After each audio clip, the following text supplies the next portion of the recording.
たり魂編の後半を振り返ってみましょう。はい、どうもこんにちは、チャラです。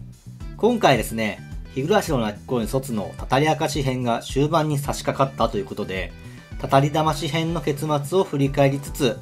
たたり明かし編がどういう風に展開していくのかを考察していこうかと思います。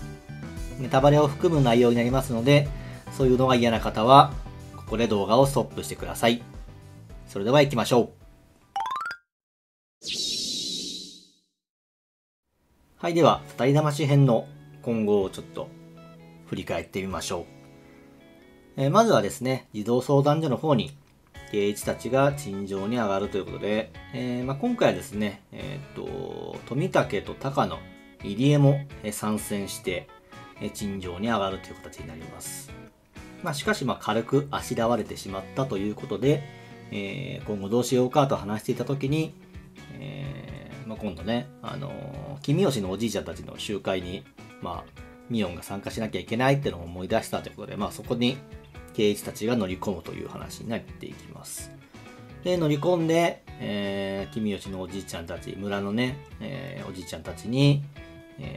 里子の現状を報告して説得すると。このシーンはすごく熱いシーンでね、原作もアニメもすごく、感動する風に、描かれていますので、すごくいいシーンだなと思います。で、ここで一個注目したいのは、大石がこの集会に途中からですが参加しているということですね。で、ここに大石が参加しているということは、里子と鉄平にこの情報が筒抜けになっている可能性が非常に高いということで、この集会の後に行ったのか、次の日の朝に行ったのかちょっとわかりませんが、鉄平里子に、圭一たちが陳情に上がって、ミオンのおばあちゃんの方に、これから説得しに行きますよ、言っていましたよということを伝えていたと。そこで里子がどう動くのかが、描かれるのかなと思います。で、おばあちゃんの、ミオンのおばあちゃんの説得にも成功して、村中ね、沖宮も含め、児童相談所に説得して、近所に上がるということになります。その場にちょっと大石が、来まして、邪魔するのかなと思いきや、ここは、圭一の頑張りをね、評価して、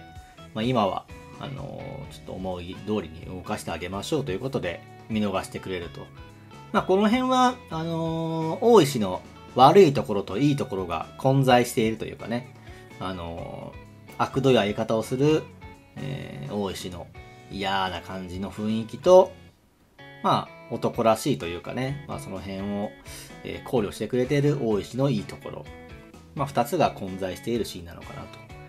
で、その後、里子と圭一が、電話で、話して、追い返して、ちゃんと、里子の方はね、児童相談所と警察に正直に話しましたよという嘘の報告をしまして、で、その後、お祭りに参加するということで、里子の謎のシャワーシーンね、お着替えシーンがあってということで、ここの着替えのシーンに関しては、たたり魂では描かれてないんですけど、おそらくこの服は、鉄平が、買ってきてくれたんじゃないかなと思います。で、鉄平がせっかく買ってきてくれたということで、お乳の服を、お祭りの方に着ていったという流れになっているんだと思います。で、祭りに参加するところで、奉納演舞の少し、始まる前ですね、に里子が、圭一のことを、呼び出して、連れ出して、で、ニーニーと呼んでいいですかと。ここは、もう里子の可愛いシーンですよね。これが演技だと思うと怖いんですけど、呼び出したシーンになります。で、里子が、見せたいものがあると、自分の家に呼んで、で、鉄平 VS 圭一が始まるという流れになります。こちらはそうですね、隊員、決着がついて、その後、レナと、圭一がお話しするシーンで幕を閉じるんですけど、この時の圭一の首にですね、コルセットとかが巻かれていないということは、首を引っかく心配がないというふうに判断されたということで、圭一は今回のたたり魂編では発症していないということが、このシーンで確定されているんだと思います。単純に、鉄平に襲われての正当防衛で、過剰防衛なんですけど、反応してボッコボコにしたという流れになったんじゃないかなと。で、あそこでシャンシャン鐘の音が鳴っていたんですけど、自分ちょっとエウアが、介入しているシーンだと思って見ていたんですけど、なんかいろんな方が考察されているんですけど、あそこは奉納演舞の最中に、やり合いが行われていたということで、その奉納演舞の際に、鎌を振っている音、鐘の音が、聞こえているということで時刻を表しているんだよっていう風に考察している方が何名か見えましたので、確かになるほどなと。そういう風に時刻を表す、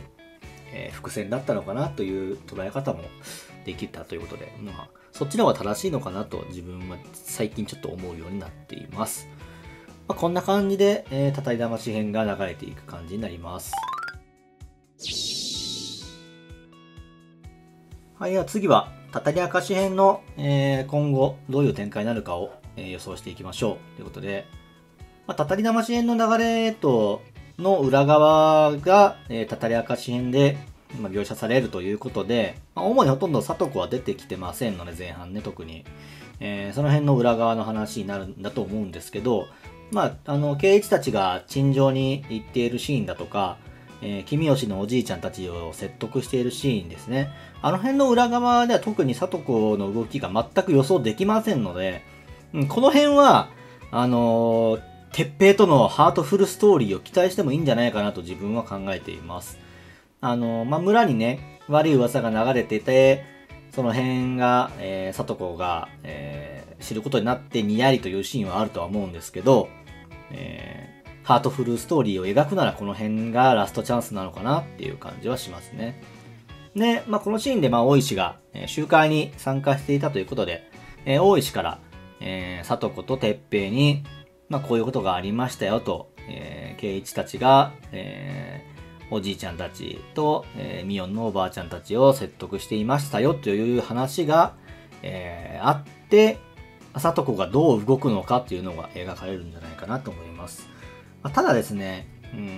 どう動くのかって言っても大きい動きはもう今更できませんので、里子に関しては、警察と、児童相談所が、おそらく来るだろうと予想してどうするかを考えるシーンになるのかな。で、鉄平に関してはこの辺でちょっと、警戒を強めてですね、特に圭一ですね。圭一が、首謀者なのかということで認識するのかなと思います。これがラストのシーンに、圭一対鉄平に繋がっていくんだと思います。で、お祭りのシーンですね。お祭りのシーンの、お祭りに行く前のシーン、その、里子が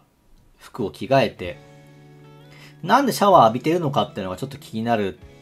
ところではありますけど、このシャワーシーンはちょっとね、なんでシャワー浴びてるのかはね、正直すいません、わかりません。この時点で鉄平がやられているっていう可能性もあるんですけど、ちょっと薄いのかなと。単純になんか、なんだろう、またドロンコ里子じゃないですけど、なんかやったのかなちょっと、ここがわかんないですね。いじめられてるシーンが描写されてるってのもなかったですし、なんでしょうね。本当このシャワーシーンだけがちょっと、なんだろう。ヒントがなさすぎてわかんないですね。なんでシャワー浴びてんのかがね。はい。で、お祭りのところで、圭一を連れ出して、家に誘うシーンがあるんですけど、この辺をどうして、圭一を家に呼んだかとか、里子の心理描写が描かれるのかなっていうのがすごく楽しみですね。で、ここちょっと面白いんですけど、圭一を家に呼んだ理由として、濃厚なのは、圭一、鉄平に圭一を襲わせるためってのが、濃厚ですけど、ひょっとしたらですね、里子がですね、この時点で、圭一のことを疑っていて、ひょっとしてこいつエウアに操られているんじゃないかってのを、ここで疑って、圭一に揺さぶりをかけるために、家に呼んだ可能性もあるのかなと自分はちょっと考えました。まあ、今回ラストの圭一とレナが話しているシーンで、まあ、圭一が首に何も巻いていないことから、ひなみ沢症候群が発症していないことが確定しましたので、まあ、重度のひなみ沢症候群が発症していないっていうことが確定しましたので、このことからもし、ただの正当防衛じゃないとなると、圭一は英ウに操られた可能性が高いと。で、まあ、そのことについて、英ウの操り人形だっていうことを、まあ、確認するためなのかな。佐藤子が呼んだ可能性があるのかなと少し考えていますね。はい。で、まあ、家に呼んで、まあ、圭一対鉄平ということでなるんですけど、まあ、少しちょっと気になるのがですね、電気をつけた瞬間に、まあ、鉄平が襲ってくるんですけど、どうして鉄平は電気をつけた瞬間に、圭一だと認識できて襲うことができたのかっていうのがちょっと、微妙なところというか分かんないところで、まあ、聡子が事前にお祭りに行って圭一さんを、首謀者の圭一さんを家に呼んできますわって鉄平に事前に話していたんなら、まあこの展開は納得できる。電気をつけた瞬間に、襲ったと。まあ圭一だと、認識していないと襲うことができませんので、まあ事前に説明していたのなら、納得できる。まあもしくは家に入った瞬間に、まあ家真っ暗でしたけど、鉄平が、どっかから覗いていて、まあ圭一だということを認識して、まあ襲ったという可能性もあると。で、圭一だと認識していない場合、なんで鉄平が襲ったのかっていう話になると、まあこれはまあ、ひなみ沢症候群が、自動で自動でというか、まあ自然に発症してしまったという流れになるのかなと。でそうなった場合、聡子が驚いていたシーン、鉄平が殴りかかって驚いていたシーンは、まあ演技じゃなかったっていう風に、判断することができるのかなと思います。まあ、これがどっちなのかね、すごく興味があるので、はい、早く続きを見たいという感じになっていますね。はい、今回はそんな感じになります。はい、ということで、たたり魂編の、振り返りと、たたり明かし編の予想でした。まあ、あと2話で、たたり明かし編が終わる予定ですので、まあ、どこまで描かれるのか、病院の、圭一とね、レナのシーンまでなのか、大石の惨劇のシーンまで描かれるのかちょっとわかんないですけど、まあ、できれば、大石の惨劇のシーンまで描かれてほしいなと今は考えております。はい、こんな感じで、日暮卒含め、いろんなアニメの感想考察をやっていこうかなと思っていますので、よろしければチャンネル登録、動画への高評価よろしくお願いします。また、動画への感想、皆さんの考察などありましたら、コメントにてどんどん記入をお願いします。